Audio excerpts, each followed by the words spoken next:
¿Qué tal? Saludos, buenas noches. Ha sido sin duda hoy la noticia más comentada, debate a 4, protagonizado anoche por los candidatos de las principales formaciones políticas. ¿Supieron estar a la altura? ¿Cumplieron los objetivos los líderes políticos? Lo que está claro después de escuchar sus mensajes es que parece complicada de nuevo la formación de gobierno. Será nuestro análisis hoy de esta jornada. Comenzamos con otros temas de actualidad. Empezamos, esto es Tal Día.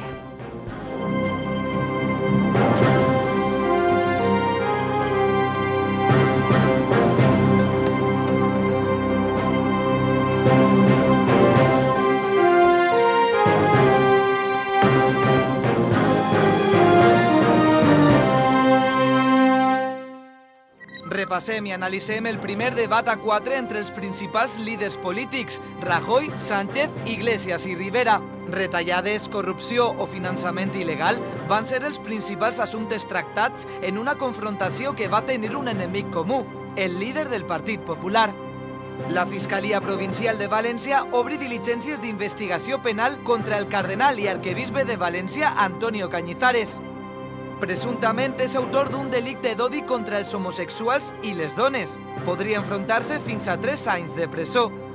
València i Madrid reben més retards i trens més plens degut a la vaga de maquinistes de Renfe que transcorre sense problemes greus. El sindicat amplia la protesta davant la falta d'acord per a complir amb el pla d'ocupació pactat. La Conselleria d'Educació publica en el Diari Oficial les bases que regulen la concessió de beques per als universitaris. Comptarà amb una partida pressupostària de 21,45 milions d'euros.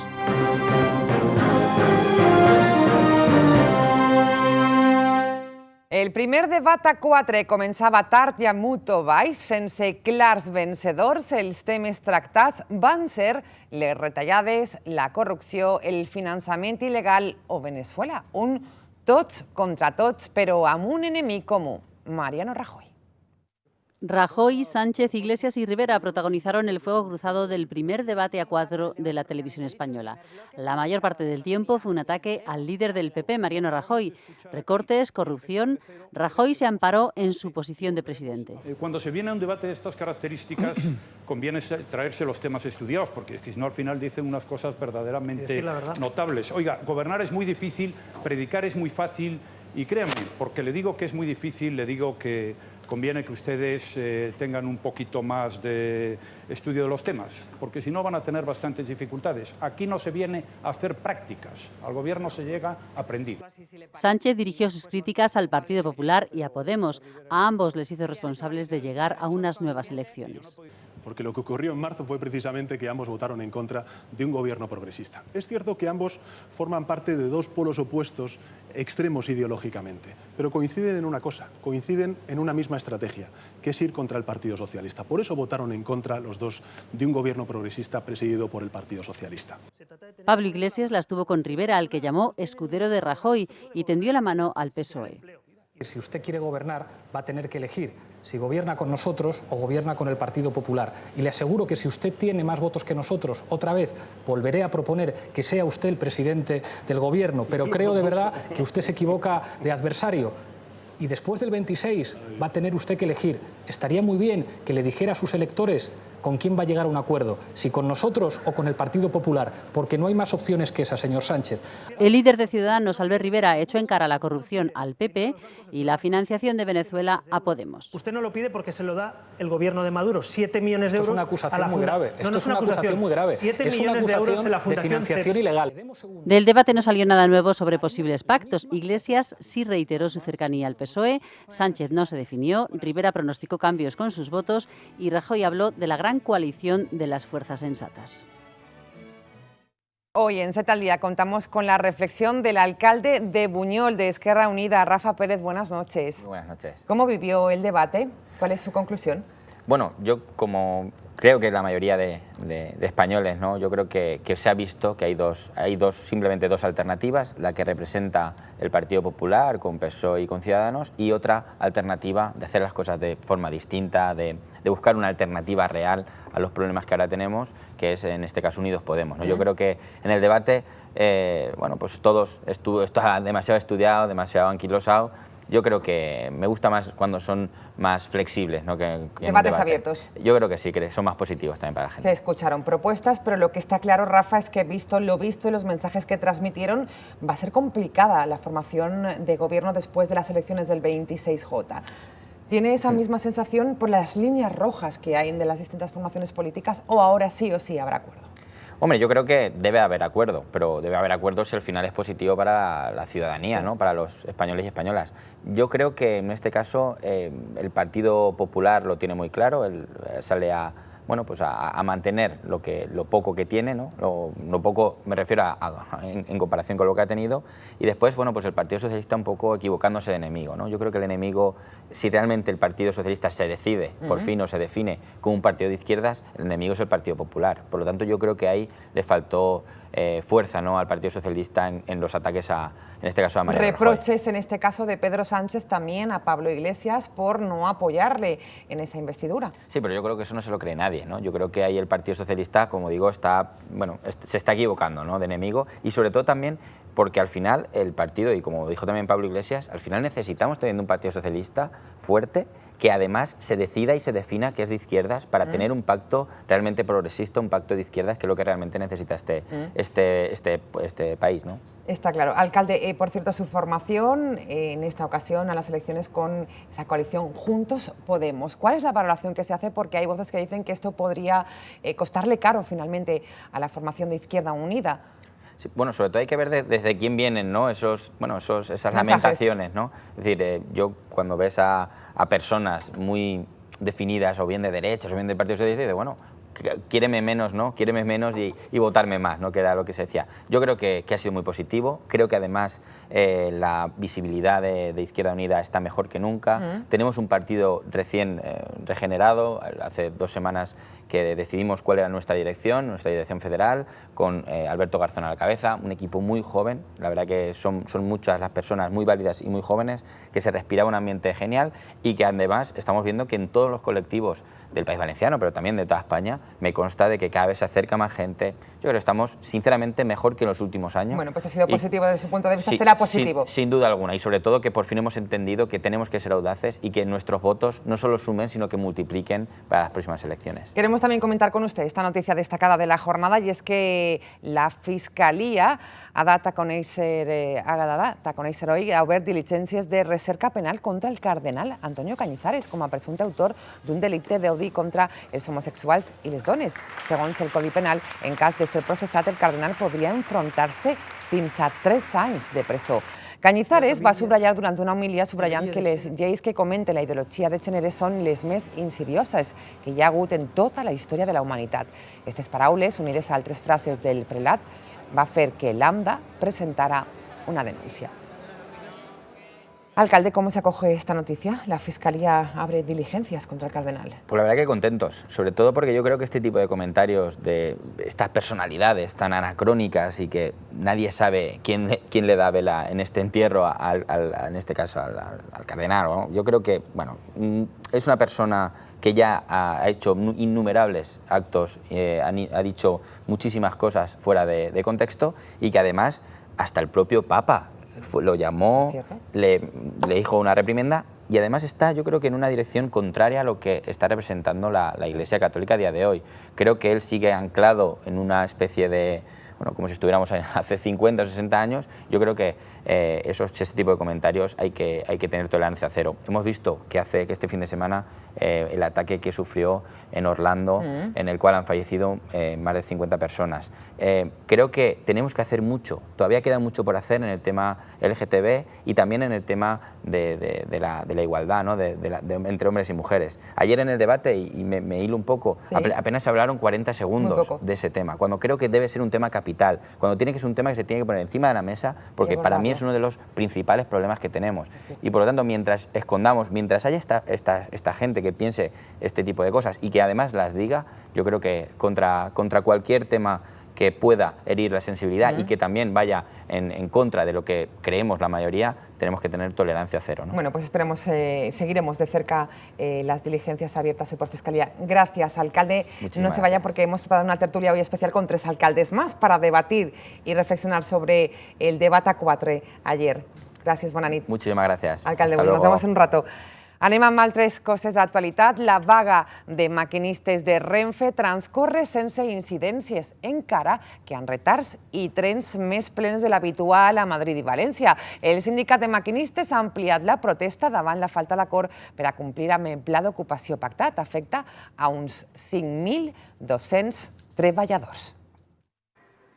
Segunda jornada de paros en Renfe. Tras reunirse anoche con la empresa, los maquinistas no solo no han desconvocado la huelga, sino que la han ampliado a otras 3 jornadas. En concreto, los días 24 y 29 de junio y 1 de julio. Acusan a Renfe de no cumplir con el plan de empleo pactado, un plan que afecta a 5.200 trabajadores. En consecuencia, hoy, de nuevo, la mayoría de los pasajeros se han retrasado. Llegó tarde, pero bueno, ya avisado, también pasó el viernes y pasará pasado mañana, o sea que bueno, ya están avisados por lo menos. O han tenido que hacer combinaciones algo anormales para llegar a su destino. Yo tenía que ir de Valladolid al Camp de Tarragona y me han desviado para aquí. Ahora tengo que ir hasta Atocha y coger el AVE. Parece que los servicios mínimos entre el 50 y el 75% de los trenes de pasajeros se están cumpliendo en todos los sitios, salvo, al igual que ya ocurrió la semana pasada, en Valencia y en Madrid. En estas 2 provincias, la tónica general han sido retrasos considerables y trenes especialmente llenos. No, Atocha estaba, vamos, 4 filas o 5 de gente y hemos tenido nosotros, por ejemplo, que dejar pasar 4 trenes que iban, vamos, estaba hasta arriba, había pues, controladores vigilando las entradas porque la gente quería entrar, entonces ha sido un poco caos, la verdad. En el caso de Madrid, a la huelga de Renfe se suma la del metro, lo que ya simplemente obliga a los usuarios a resignarse. Lo malo es que para trabajar no tengo otro transporte más que el metro y el cercanías, así que me queda sufrir la huelga sí o sí. En el metro madrileño los trabajadores están llamados a 4 paros parciales convocados por el Comité de Empresa y el Sindicato de Maquinistas en protesta por el bloqueo de la negociación del nuevo convenio colectivo. També avui dades econòmiques, dades noves de l'índex de preus al consum. El passat mes de maig ha baixat en totes les autonomies en comparació del mateix mes de l'any anterior, especialment a la Comunitat Valenciana, en un 1,2%. Segons ha confirmat l'Institut Nacional d'Estadística, l'IPC modera així la seva caiguda al maig en baixar una decena menys que el mes anterior. Es deu principalment a l'augment dels preus de l'electricitat enfront del descens del passat exercici. Los precios moderaron su caída en mayo al bajar un 1% con respecto al mismo mes del año pasado, una décima menos que en abril, debido principalmente al encarecimiento de los precios de la electricidad frente a la bajada que sufrieron hace un año, según los datos publicados por el Instituto Nacional de Estadística. Los precios ya encadenan 5 meses consecutivos en negativo y la última tasa en positivo se remonta a julio de 2015, cuando subieron el 0,1%. Además de la electricidad, el grupo de ocio y cultura ha aumentado su tasa 7 décimas hasta el menos 1,9%, como consecuencia de que en mayo los precios de los viajes organizados bajaron menos que en el mismo mes de 2015. La vivienda tuvo una variación negativa del 6,5%, motivada por el aumento de los precios de la electricidad, y también el transporte se situó en negativo, consecuencia de que el pasado mes los precios de los carburantes subieron más que el año pasado. La inflación subyacente, que no tiene en cuenta los alimentos no elaborados ni los productos energéticos, se mantiene en el 0,7%. Parlem de sanitat, avui pendents també de les dades que hem conegut. Els hospitals de la xarxa pública sanitària segueixen amb el sistema de contractació irregular. Es basa a donar d'alta als treballadors els dilluns i acomiadar-los els divendres, estalviant-se la part proporcional del seu sou i les quotes de la Seguretat Social tant dels caps de setmana com dels festius. Les irregularitats es van detectar en l'Hospital P7 fa un parell d'anys. Ara el nou informe realitzat a instàncies del Sindicat de Metges d'Assistència Pública demostra que este mètode s'havia convertit en una pràctica habitual en els hospitals públics de la comunitat. El CIMAP denuncia també que el Consell del Bipartit també ha continuïtat amb les ocupacions fora de la llei. Avui se celebra el Dia Mundial del Donant de Sang. La consellera de Sanitat, Carmen Montón, ha assistit al Palau de la Generalitat per a commemorar este dia davall el lema «La sang ens connecta a tots». Montón agraeix la solidaritat de totes les persones que donen sang per a salvar vides. No obstant, ha recordat que els centres de la comunitat precisen de 700 donacions diàries per a realitzar les activitats quirúrgiques. Porque donar sangre es un acto solidario, pero también es un acto de responsabilidad social, de responsabilidad con la sociedad. La sangre no se fabrica y tenemos que ser conscientes que en los hospitales de la Comunidad Valenciana son necesarias 700 unidades de sangre al día, es decir, 700 donaciones.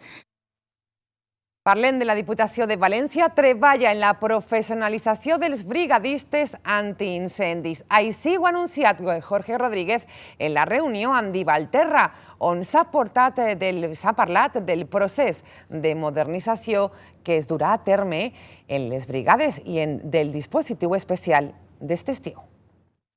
Avui, el president de la Diputació de València, Jorge Rodríguez, ha visitat les brigades de Requena per a conèixer el treball que realitza en les muntanyes de la província. Aprofitant la reunió amb els coordinadors de les brigades de Divalterra, Rodríguez ha anunciat el triple objectiu de la Diputació en l'aposta per les brigades. El més destacat ha sigut la professionalització d'estes i la necessitat de posar en marxa un pla de formació. Va a ponerse en marcha un plan de formación, van a sacarse también 20 nuevas plazas en las que sí que va a exigirse ya una titulación y en concreto en las que también se va a valorar las propias titulaciones que da la Diputación de Valencia en sus escuelas de Requena i de Catarroja. Altre dels objectius és la modernització de les brigades antiincendis. A més de la renovació de vehicles, la Diputació invertirà 300.000 euros per a millorar el material dels brigadistes. Es tracta de tota una aposta que Rodríguez qualifica de prioritària. Para nosotros continúa siendo una prioridad el monte, especialmente el monte público, continúan siendo una prioridad las brigadas y lo que queremos es que cada vez sean más profesionales, que su ubicación y su trabajo responda a criterios técnicos y no a criterios políticos y sobre todo que cada vez puedan tener una mejor dotación que permita que su trabajo sea efectivo. Respecte al dispositiu especial d'estiu, més de 100 brigades ja treballen diàriament. La seva funció és eliminar tots els elements que poden provocar i propagar el foc per les muntanyes valencianes.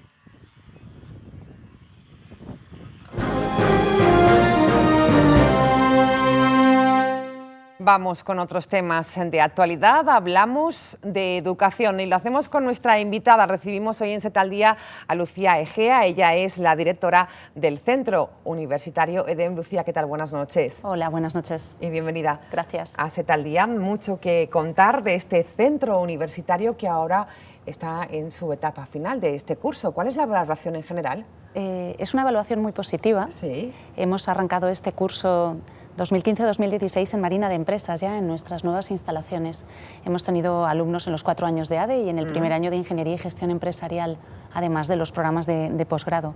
Efectivamente, los alumnos concluyeron sus exámenes en el mes de mayo y desde el 1 de junio la mayoría de ellos están realizando prácticas en empresas. Prácticas en empresas. Sí. Esto es un valor añadido que tiene también EDEM. Es una de las características diferenciales de nuestros grados y es que todos los años los alumnos realizan prácticas en distintas empresas para conocer en primera persona lo que es vivir la empresa desde dentro, tener un cliente, tener un jefe, estar de cara al público. Esto es fundamental. Fundamental. Formación y enfocado a la empresa, fundamental. Con prácticas. Enfoque práctico, tanto en el grado A de emprendedores, donde luego tendrán que desarrollar sus propios proyectos y tendrán que gestionarlos para su propia idea de negocio, como en el grado de Ingeniería y Gestión Empresarial, donde estos alumnos cuando se gradúen se insertarán en organizaciones en las que tienen que trabajar e interactuar con otros miembros de los equipos. Fundamental, sin duda alguna, para el momento también en el que nos encontramos de empleo, de economía, de formación, de universitarios. Sí. De hecho, a la hora de configurar la estructura de los programas de grado, una de las cosas que valorábamos mucho era esa experiencia que pudieran acumular a lo largo de estos años, que no se concentrara exclusivamente en cuarto, ¿no? Que es lo que tradicionalmente se viene concentrando en las prácticas curriculares, sino que lo pudieran hacer de una manera gradual a lo largo de todos los años. Cuando concluyen el grado, además de tener un grado de 240 créditos, pues tienen casi un año de experiencia laboral. Lucía, hablaba usted de las características diferenciales de EDEM, en este caso las prácticas que ya están disfrutando los alumnos. ¿Qué más? ¿Qué valor añadido podemos encontrar? Pues los dos grados replican una estructura común. Sí. En ambos ha sido fundamental en su diseño el contar con profesores que fueran profesionales, que fueran empresarios, que fueran directivos, que fueran ingenieros, que fueran personas en activo en el día a día de la empresa, que vinieran a contarles a los alumnos lo que no se aprende en los libros. Pero nosotros siempre cuando formamos a nuestros profesores les decimos en el aula de EDEM no se puede contar lo que se aprende en los libros. En ese sentido, esa es una característica propia y que nos hace pues diferentes. Tenemos el privilegio de contar con profesores pues como pueda ser Juan Roig, presidente de Mercadona, quien hace unas horas... Ha sido el mejor valorado. Hemos sabido que ha sido el empresario mejor valorado de España. Por reputación organizacional. Tenemos profesores como Armando Nieto, presidente de Divina Pastora, o como Fernando Candela, presidente de Iberia Express. Al final, empresarios de primer nivel, directivos, ingenieros, que vienen a contar su día a día. Y es todo un aprendizaje. Hablamos del grado en ADE también para emprendedores, que se inició con fuerza también en EDEM. Primera promoción que, por cierto, Lucía, creo que se gradúa en unas semanas. El 28 de junio, para ser más exactos, es el acto de graduación de nuestra primera promoción. ¿Cuáles han sido las características de este grado para emprendedores? Pues, bueno, la verdad es que estos valientes que iniciaron este grado hace 4 años con nosotros han seguido pues, la estructura del programa que comentábamos antes, ¿no? 4 años con experiencia práctica, todos los años prácticas en empresas. El 50% de las clases que han recibido han sido en inglés, era otra de las características que para nosotros era muy importante. Han tenido la posibilidad de realizar intercambios con universidades en diversos puntos del planeta. Tenemos más de 10 acuerdos internacionales en Europa y fuera de Europa, en Chile, en México, en China. Y bueno, y han podido poner en práctica todo lo aprendido en sus propios proyectos. Bueno, pues interesante también grado en ADE para emprendedores. Hablamos del grado en Ingeniería y Gestión Empresarial. Y si me permite, directora, anem precisamente a EDEM, perquè allí està un alumne d'Enginyeria de Gestió Empresarial. Ell ens explica com ha sigut l'experiència d'enguany. Connectem ja amb este alumne. ¿Qué tal? Buenas tardes, buena vesprada. Buenas tardes, soy alumno de Ingeniería y Gestión Empresarial en EDEM y nada, elegí esta carrera básicamente porque siempre me había apasionado mucho el mundo de la ingeniería y al estar muy relacionado con mi familia al mundo de la empresa, pues esta carrera era la que mejor encajaba en mi perfil, ¿no? Y nada, tras un año cursado aquí, puedo decir que he tenido una buena experiencia y creo que me está ayudando bastante a formarme, ya sea porque tenemos profesores ingenieros y empresarios que nos dan esa teoría vista en clase con ejemplos prácticos en la realidad. A su vez, EDEM nos da la oportunidad de viajar al extranjero, prácticas internacionales, cursamos prácticas todos los años y a su vez inculca bastante el tema del inglés, ¿no? Así que finalmente puedo decir que es una buena elección y que me siento muy bien aquí. Gracias por contarnos este alumno desde EDEM, desde estas magníficas instalaciones. Lo resumía perfectamente, ¿no? Prácticas incluso también internacionales que son vitales, también importantes para los alumnos. Lucía Gea, directora del Centro Universitario EDEM, ¿hablamos de posgrados también? Hablamos de posgrados también. En el Centro Universitario tenemos 2 programas de posgrado, tenemos un MBA y un MBA para emprendedores, un máster para emprendedores. La característica diferencial de cada uno de ellos es, en el primero de ellos, lo que hacemos es formar a personas que ya tienen un título universitario para insertarlas en organizaciones en las que realizarán sus prácticas con la característica de un alto grado de inserción. Es decir, nos sentimos muy orgullosos de al final conseguir que un 90 o un 95% de esos alumnos permanezcan en sus empresas becantes con un contrato laboral al concluir estas prácticas. El segundo programa, que es más nuevo, es más novedoso, lo lanzamos el año pasado, de hecho tenemos la primera promoción en marcha a punto de acabar, es un MBA para emprendedores y en este caso da respuesta a una necesidad que detectamos, que era, hay gente que tiene ese espíritu emprendedor pero que se reconoce carente de determinados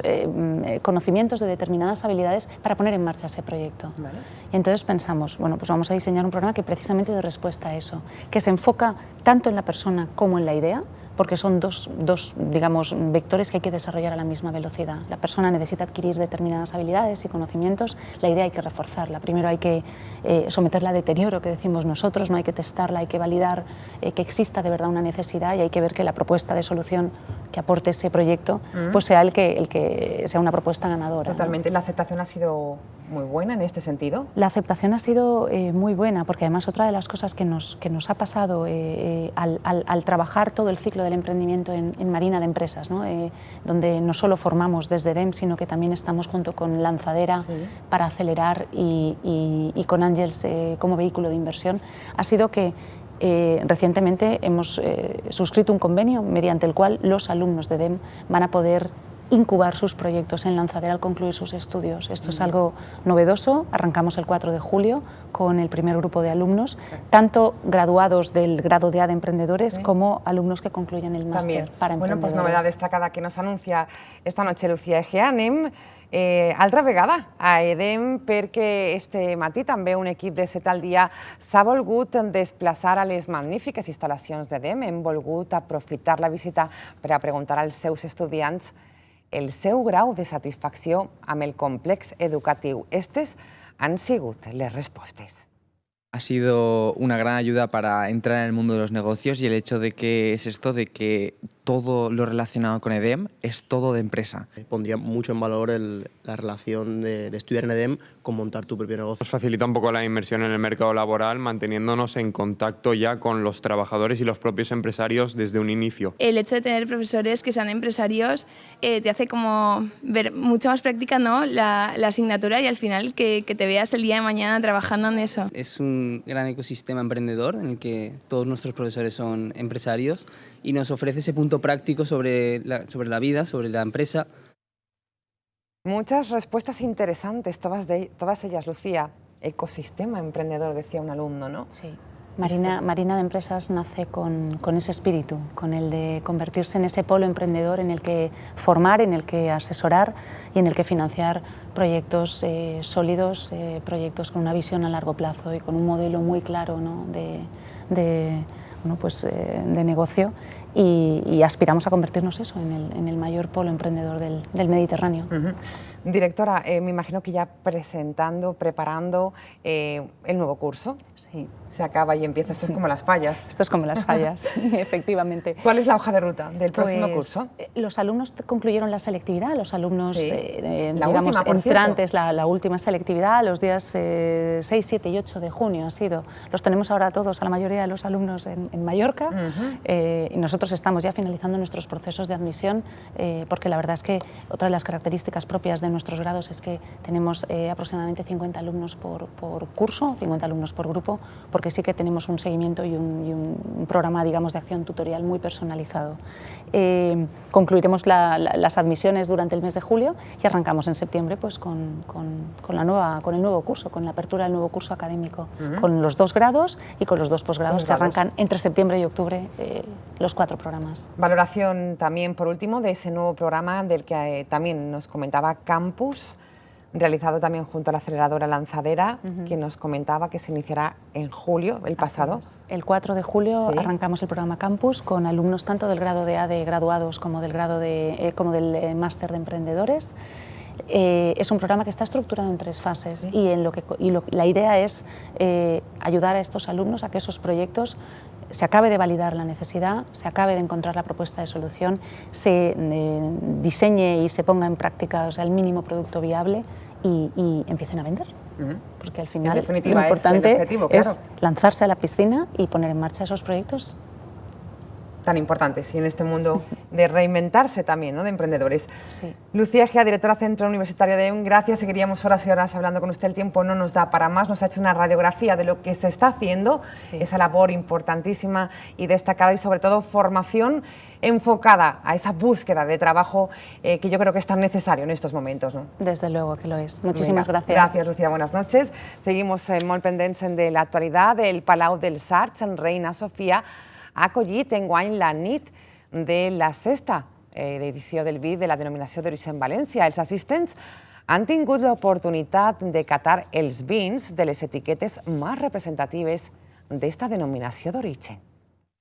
El Consell Regulador de Vins de la denominació d'origen protegida València va celebrar ahir la seva 12ª edició de la Nit del Vi. Ho va fer en l'emblemàtic entorn del Palau de les Arts Reina Sofia. Dirigit a professionals del sector, va tenir com a objectiu promocionar els vins adscrits a esta denominació. Supone un escalafón a un trabajo bien hecho por los enólogos, por las bodegas, por los viticultores, y con el apoyo del Consejo Regulador creo que estamos consiguiendo o hemos conseguido unos grandes vinos donde están triunfando en todo el mundo, y en la mayoría de los restaurantes de la comunidad se están viendo ya muchas referencias de vinos y ves gente que ya hasta empieza a pedir un Valencia. I això és el que ens interessa. Així s'ha donat a conèixer la seva àmplia i diversa oferta, i és que van ser al voltant de 40 bodegues les que van participar en l'esdeveniment. Este año hemos venido con Nietzsche Petit Verdot Merlot y Nietzsche Bobal, que son nuestros nuevos vinos que estamos enfocando a la hostelería, y son con 4 meses de barrica, una presentación muy bonita y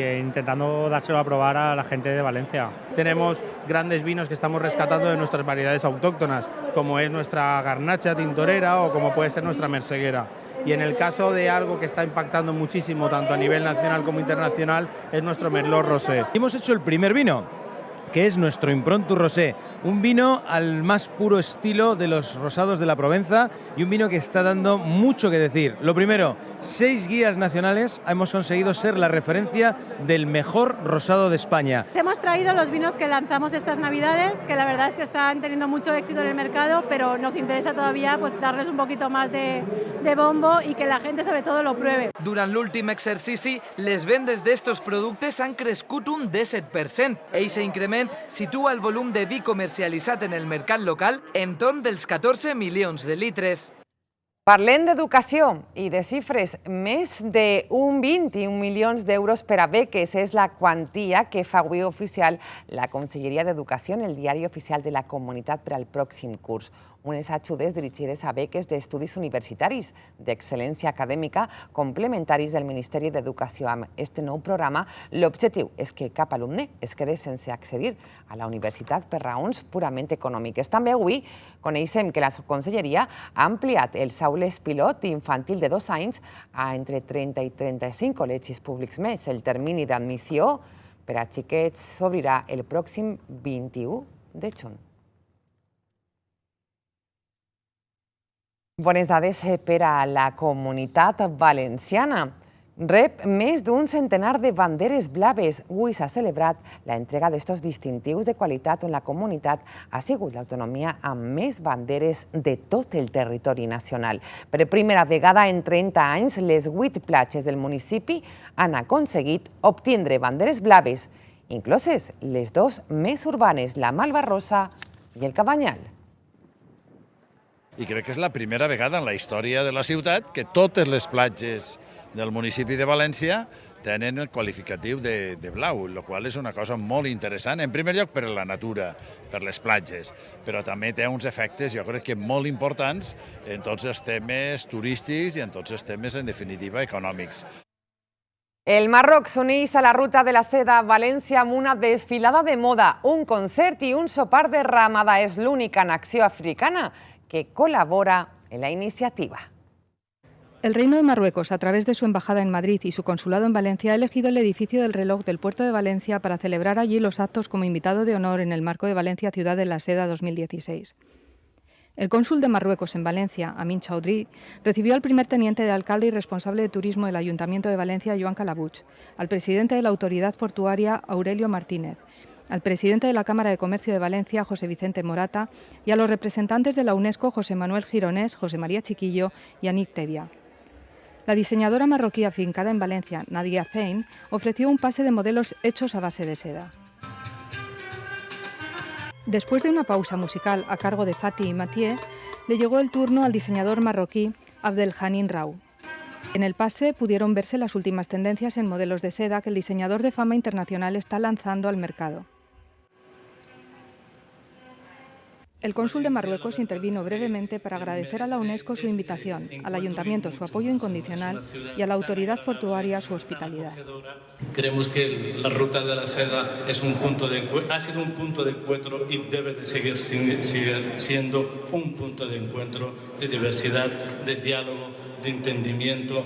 Después, el restaurante Almunia sirvió una original cena iftar, típica del Ramadán, a base de dulces, sopas, ensaladas, tallín de ternera y otros platos típicos, así como frutas y tés. La fiesta concluyó con un magnífico concierto espectáculo protagonizado por Encuentro Flamenco Árabe, un último guiño al mestizaje y fusión de culturas.